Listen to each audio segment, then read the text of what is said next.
Sam's POV. Humalis din kami kaagad doon. Nasa kandungan ko ang anak ko habang nakahiga ang ulo nito sa dibdib ko. Hinalikan ko ito sa noo at pumikit ng mariin. At tinamdam ang sarap na pakiramdam habang kayakap ang anak mo. Tumulo ang isang butil kong luha dahil sa saya. Masaya ako at hindi ko mapigilang hindi maiyak. Tahimik lang si Tita habang nakatingin sa amin. Hindi na ako makapaghintay na makasama ang anak ko. 5 taon ko itong hindi nakasama at nayakap. 5 taon ang pangungulila ko dito. Ngayong nasa bisig ko ng anak ko ulit, wala na akong pangamba pa. Hinding-hindi na nila makikita ang anak ko. Tinanggal ko ng labi ko doon. Tumingala sa akin ng anak kong mugtong-mugto pa rin ang mga mata. Nginitian ko ito at niyakapan ng mahigpit. Ilang sandali pa'y narating din namin kaagad ang mansyon ni Tita dito sa Pilipinas. "Where are we?" Tanong bigla ng anak ko. Kinarga ko ulit ito. Kahit nang bigat-bigat na nito'y kinaya ko pa rin kargahin ito. "Dito tayo titira." Sagot ko dito. Naninikip ang dibdib ko sa kasiyahang nararamdaman ko ngayon. Akala ko maaari lang na manikip ang dibdib kapag nasasaktan ka. Pero naninikip din pala sa sobra kang masaya. Pumasok kami sa mansyon. Hindi ko tinantanan ang anak ko. Hindi ko ito binitawan hanggang gumabi. Hindi ako umalis o lumabas ng bahay. Kahit na panay ang tawag ng mga katrabaho ko sa Paris, hindi ko sila pinansin. Katabi ko ang anak ko sa kama ngayon, nakayakap dito sa akin. Habang nagbabasa ako ng story, kumakain ito ng cookies na binake ko kanina. Ang sarap sa pakiramdam kapag ganito. Pansamantala kong nakalimutan ang lahat ng problema at galit ko nang nakasama kong anak ko. Nakalimutan kong lahat ng nakasama kong anak ko. Kung panaginip man ito, please don't wake me up. I'm scared na mawala ka na naman sa paningin ko. I'm scared na baka pagising ko wala ka na sa tabi ko. Nangihinang sabi ng anak ko at yumakap na sa akin. Pinipiga ang puso ko nang marinig kong sinabi niya. Hinalikan ko ito sa ulo, sa kaniyakap din. Tumulo ang luha ko. Nasasaktan ng anak ko at alam ko yon. Doble-doble para sa ina ang sakit kapag nakita mong anak mong ganito. Ngumiti ako ng mapait at hindi ko maiwasang hindi magtanong na paano kaya yun nagawa ng sarili kong ama? Paano kaya nagawa nilang ipagtabuyan ako? Basta ako hindi ko gagawin yun kay Austin. Hindi ko gagawin. Hindi ito panaginip, anak. I whispered. Saka ko pinunasan ng luha ko. Nilapag ko ang libro sa side cabinet.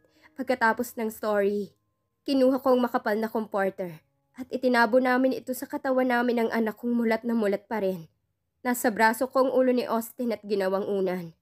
Hinalikan ko ulit ito sa noo bago ako bumulong. Let's sleep? I promise. Paggising mo, andito pa rin ako sa tabi mo. Matagal bago ako nakatulog. Sa gabi kasi ayaw matulog ng anak ko. Dahil natatakot itong paggising nito, wala ako sa tabi nito. Kaya naman paggising nito kaagad itong yumakap sa akin. Dahilan para mapangiti ako. Nang makita niya ako sa umaga kaagad itong bumangon. Tumalon at yumakap sa akin. Good morning, baby. Bulong ko dito. Hinalikan ko ito sa pisngi. Nangingilid ang luha ko dahil halos hindi ako makapaniwala na nasa bisig ko na ang anak ko sa 5 taon kong pangungulila. I miss your morning face, mommy. I miss you so much. Now I know this is not a dream. Sabi nito at mas lalong pinulupot ang binti nito sa bewang ko.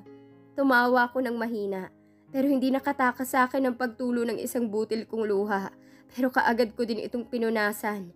Bumaba ako sa kama habang nasa bisig ko pa rin, saka lumabas ng kwarto. Bumaba kami sa hagdan at dumiretso sa kusina at tumambad sa akin sina Tita, Megs at Ina, at Manang. Lumapit ako sa kanila.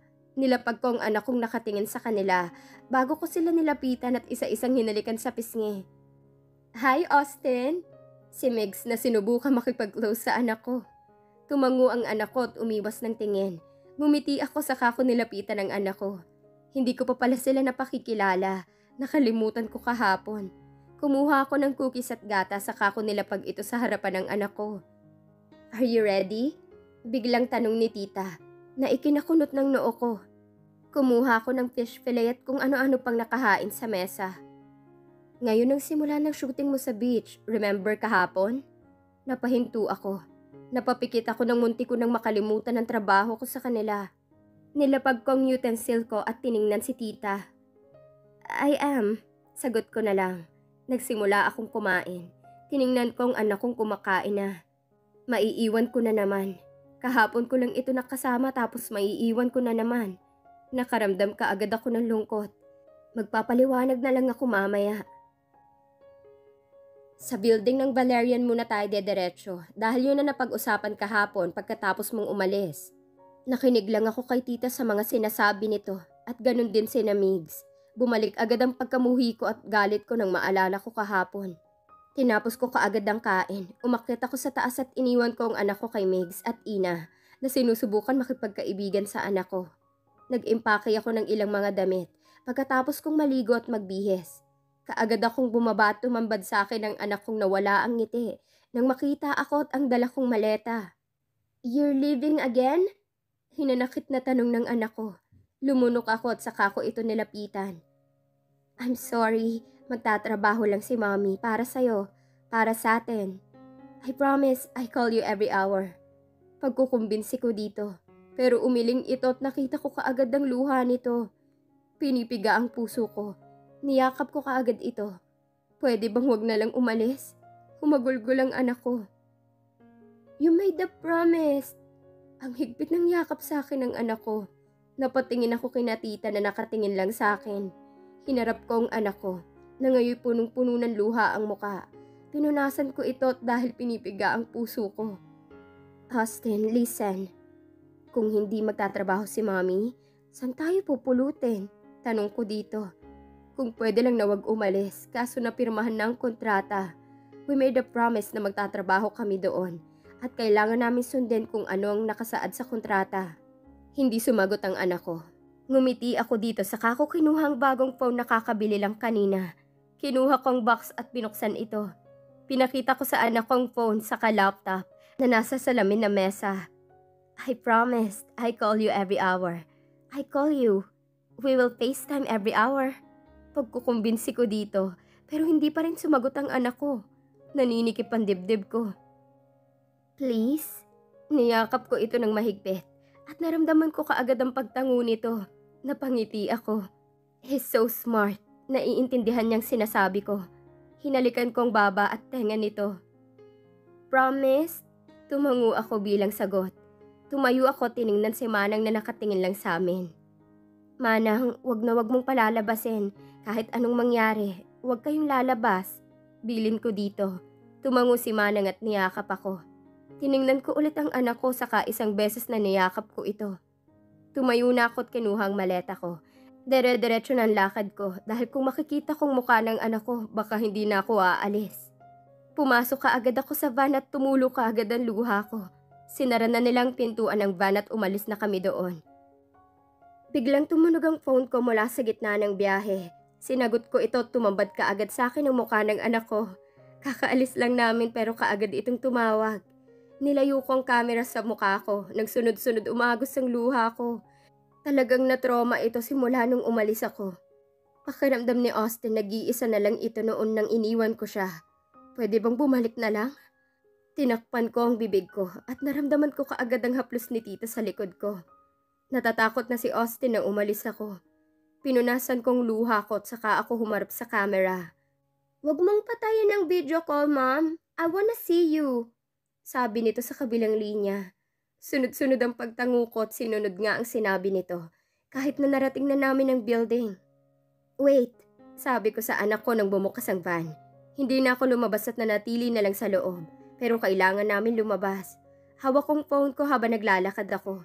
Pero hindi ko na pinakita sa anak ko ang mukha ko. Lumakad kami sa mahabang lobby bago namin narating ang conference room. Kumpleto na silang lahat at kaagad napunta ang mga mata nila sa akin. Umiwas ako ng tingin at umupo na lang sa isang swivel chair. Tinago kong phone ko sa ilalim ng mesa at doon nakipag-FaceTime sa anak ko. Ngumiti ako dito nang ang dungis-dungis ng mukha nito dahil sa cookies. "Excuse me, sir. Gusto ko lang pong malaman nyo na nauna na po ang mga tauhan sa venue." Nawala ang paningin ko sa phone at napatingin sa banda ni Kiel na nakaigting ang panga at madilim ang paningin sa akin. Tumaas ang kilay ko. Umiwas ako ng tingin sa nakaigting na panga ni Kiel. Hindi ako nakinig sa mga sinasabi nila. Nasa ibaba ang paningin ko habang nakatingin sa anak kong nakatingala sa kabilang linya. "Prepare yourself, after 10 minutes, aalis na tayo." Malamig na sabi ni Kiel. Tumayo ako at lumabas, hindi ako lumingon doon. Nagpunta ako sa CR. Tinanong kong isang babae na hindi ko alam kung sino. Pumasok ka agad sa isang cubicle at doon hinarap ang anak ko. Nagpaalam ako dito at pinangakuan na mamaya na naman. Lumabas ako sa cubicle at inayos ka agad ang sarili ko dahil tulad ng sabi ni Kiel, aalis na kami after 10 minutes. Hindi ko alam kung anong mangyayari doon. Huminga ako ng malalim bago ako naglakad at binuksan ang pinto upang lumabas. Pero nagulat ako nang merong marahas na humila sa akin pabalik. Napapikit ako sa gulat at napamulat din ang marinig kong paglock ng pinto. Umungat ka agad sa akin ang nakaigting ang panga na si Kiel. Kumalabog ang dibdib ko. What is he doing here? Tinaasan ko ito ng kilay at lumapit sa pintuan upang lumabas na sana. Pero pinigilan ako nito at nilayo sa pintuan. Where's Austin? Anang tanong ka agad sa akin nito. Dahilan para tumaas ang kilay ko. Humakbang ito palapit sa akin dahilan para umatras naman ako. Kumalabog ang dibdib ko pero hindi ko na ipinahalata yun. Kalmado lang ako sa paningin nito. Heck, hindi ko hahayaan na makita nila kung anong kahinaan ko. Hindi ako sumagot sa sinabi nito at nanatiling nakataas ang kilay ko. Hindi nakatulog si Mommy kakahanap kay Austin. Dagdag nito na mas lalong nagpataas ng kilay ko.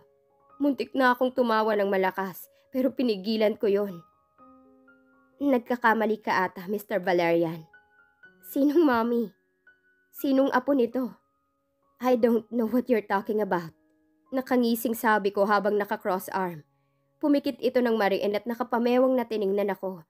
Hindi ko alam kung anong reaksyon ng nakikita ko sa kanyang mga mata, pero sari-saring emosyon nito. Pero hindi ko lang mawari kung ano. Stop playing around.